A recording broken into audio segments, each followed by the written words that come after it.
Hello and welcome to Out of the Darkroom on Adorama TV. I'm Ruth Medjber, and joining me on the show today we have renowned fashion photographer Anita Sadowska. Adorama TV presents Out of the Darkroom with Ruth Medjber. Anita, thank you so much for joining me here today. Really appreciate it. I understand you're super busy at the moment. Have you got a lot on? Yeah, this time of the year is quite busy. You have loads of spring, summer, designers shooting their collections, and you have lots of editorials, and then we're planning to go abroad at the end of the month to shoot a couple of the clients. So yeah, it is good and nice and busy. I suppose you're nice and busy because your work is so popular at the moment. I mean, every time I open a magazine and look at the photo credits, because that's what I do. I don't read the content. I just look at the photo credits, and it's always your name. So you must be absolutely trying my best. So stressed and then super productive as well. Do you shoot most days, or how does that work? It's usually, you don't usually shoot more than maybe once or twice a week. It's usually the post-production that takes more time. So even if you shoot once or twice a week, then the post-production takes the rest of the week. Sometimes you work more, sometimes you work less. Obviously, it depends on the month. I had a month where I was working pretty much every single day of the month, and that was stressful. Oh. But it's great at the same time, that's what I want to do. So yeah, you wouldn't do anything else. Yes, exactly. So not a lot of what you actually do is taking the pictures.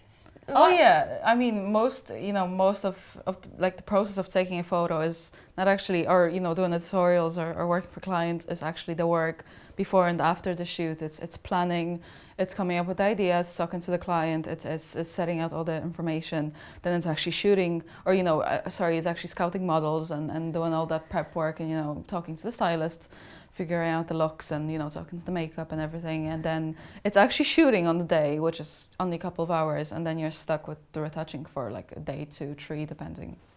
So in terms of, someone approaches you then to do an editorial, so a magazine, is it like the editor that comes to you and says, we've seen Usually, yeah, it's usually the editor, the fashion editor. And then would they come to you with very much a planned out, strict idea of what they want? It all depends. Sometimes you have clients that have a very, very specific idea what they want in terms of models, in terms of outfits, in terms of how everything is supposed to look, the backgrounds, the location. And sometimes you just have clients who are like, I have no idea, just do whatever you want. What's next then? You find a location and you find models? Again, depends. Sometimes, the editor will find a location, or, we will decide that we go for the studio. So that's the easiest, obviously, solution, going for a studio. And then we go ahead and we talk about models, and, and we book them through the agencies. What do you look for if you're like on an agency website, that kind of thing? What is it that stands out for you? I think it's important to look at the experience of the model. Obviously, how long has she been modeling, at her face and at her movements, because if she has 30 portfolio shoots but every single one of them looks the same, then there is a chance you're going to end up with the same looking photos, and you don't want that. You want variety in movement, you want variety in the face. The face is the most difficult with the model, because you have loads of girls who would even have a great look, they would move nice, but their face stays the same on every single shot. Okay, and then in terms of the shoot, who would work with you on that shoot then? Do you have your own team, or do you hire different people every day, or?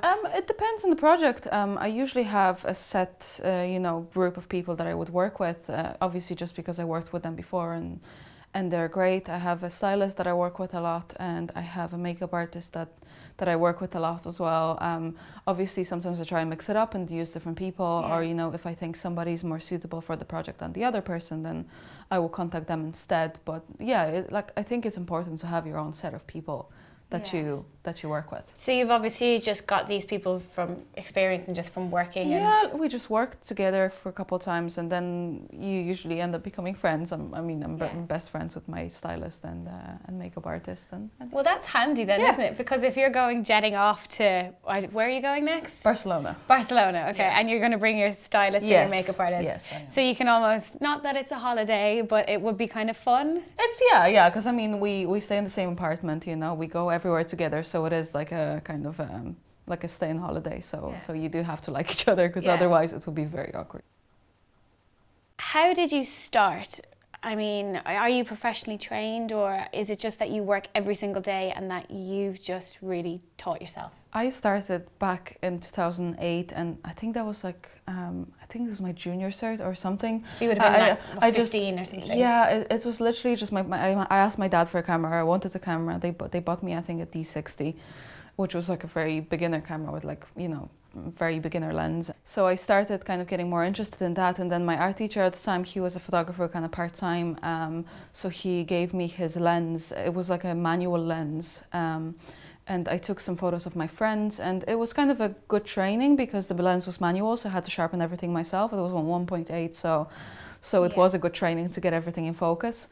And anything from that was just like the jobs that shoots that I organized myself. So I would just go and be like, you know, like a portrait shoot or something. I didn't really shoot editorials because it was way too complicated at the time, you know.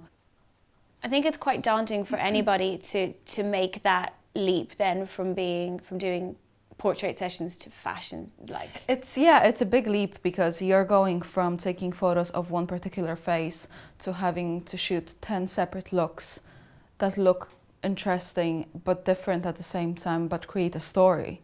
So you're looking at not only, you know, taking 10 photos, you're looking at taking 100 photos and then selecting 10 photos out of it that make sense, that aren't too similar. Do you almost always know before you start shooting what those 10 images might look like? You have a certain idea. Obviously, it all depends because if you're in the studio, I think it's a bit easier to plan it. If you're going on location and you're not necessarily familiar with the location, because you aren't most of the time or a lot of the times, it's easier to work on kind of inspirations. I think it's important to know that you have to keep looking at images. So like if you, let's say, want to do editorial, I'm not saying copying, you know. But taking inspiration. But taking inspiration and having, you know, pulling different pieces from like different places and so on. I mean, everything has been done at some stage. Yeah. Like you can try to put your twist on something, but at the end of the day, you have to get inspiration from other places because, you know, as I said, nothing is original. You know, even if you have an idea in your head, it's probably because you saw it somewhere. It's kind of your subconscious acting. Because there's so many times I was thinking about something and I was like, oh, I really like this idea. And then it turns out that I saw something similar somewhere. Yeah. But I think it's the important line of like getting inspired by something and like not copying it. Do you have your own studio that you work in, or do you rent studios? I rent a studio from a friend of mine, or I co-lease or whatever you want to call it. So I have a certain amount of days in a month that I can use it. It's definitely easier. I had a space before where I had a little storage space upstairs, and then I had to bring everything downstairs, set everything up. It worked, it was cheap, but it was a lot of hassle. We were on the second floor, I had to bring everything down, so backdrops, lights. Yeah, my assistant didn't really like it. Yeah. Walking down with all this stuff. So it's definitely better having your own space. So you have an assistant? Well, my husband assists me on most of the shoots. Fantastic. Just because I find him the most reliable. Yes. He's very strong, so he can carry stuff for me. And we understand each other. It's kind of a problem if you bring a new assistant and they have no idea, because obviously you don't know each other and it's not anybody's fault, but it can be just frustrating because then you end up doing it yourself because it's easier rather than trying to explain to somebody what to do. So that's a tip, is it? Yes. Get married. Yes. Have the best assistant exactly. you can ever work with. Exactly. Okay, I might take that on board then.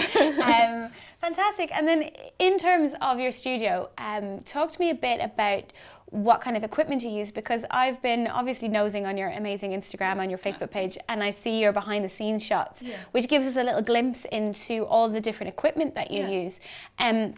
Is your studio like mega stocked with all different light modifiers? No, not at all. I have one light in it. Really? One light, and then the other one, well, actually I have two. One that was in the studio already, and the other one that I bring from my house because we have one light ourselves.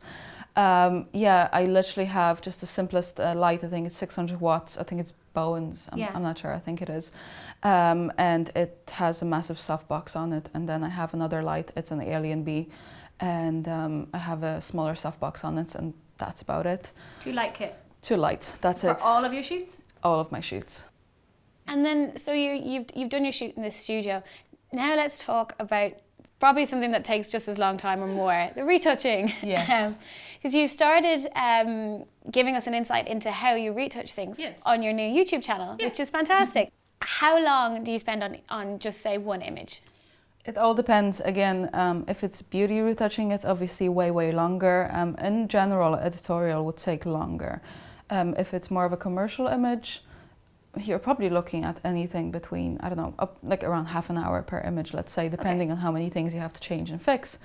Obviously now, the more I work, the more I try and have done before I edit. So, you know, great makeup, great hair, great model. So there isn't as much to fix. Because I find that when you start and you're a bit too shy to tell people things, you end up having to fix it yourself afterwards. So you'd be quite kind of assertive in the shoot, saying, oh no, her lipstick is off, or she's doing this, she's doing that. Exactly, yeah. Fix it on set. Yeah, So you're not spending because ages. then you have less time. I mean, I think the photo that I retouched on my YouTube channel, I think it took me around an hour. And then I recorded another one, I did a time lapse of it, and it took me around an hour as well. So I think that's a kind of fair assumption to say that I spend around an hour per image. I usually have a very good vision of what I want to achieve by the end of it. So I see, let's say I need to fix the skin, I need to fix something in the clothing. So I have a pretty good idea of what I want to achieve at the end. And when I get to that point, I'm like, you know, does that look okay? Is that natural enough? Because I don't want to be, you know, you have those photographers that really over Photoshop their images, and I don't really want to do that, especially in Ireland. Ireland is not an industry where you over Photoshop. Really? People want natural images. Yeah, funny enough, every single time, like, you know, there's so many times where you deal with clients, they're like, oh no, this is overdone. You're like, I barely did anything. So we like things quite natural over here. Yeah. Awesome. Yeah. I like that. I think it's kind of going in that direction, especially some of the magazines in general, they don't really like over photoshopped kind of plastic looking images. We like our women to look real with pores and wrinkles. Well, up to a certain extent, yes. Well, maybe not the pores and wrinkles. But. Yeah, but I think Ireland is embracing the kind of more natural side of photography. Have you had any favourite photo shoots of yours that come to mind? I did a shoot recently. We had kittens on the set, and they were like a couple of weeks old, and they were really fluffy, and they were like walking all over the models, and like we all just enjoyed it so much. And the images turned out great. I just really liked the way the images looked. Is there anything that you want to do in the future? Like, is there any, you know, golden plateau? I'd love to do this. And I mean, there's loads of things you'd love to do. You know, you want to do all those cool editorials and all those cool jobs abroad and so on. So I've heard, I don't know if you found this as well, that it's quite challenging to do those editorials as your main bread and butter, so to speak, because I mean, do they pay very well? No, I mean, editorials, and you know, everybody will tell you that editorials are done mostly for fun or for your book, because the budgets are generally non-existent or very small.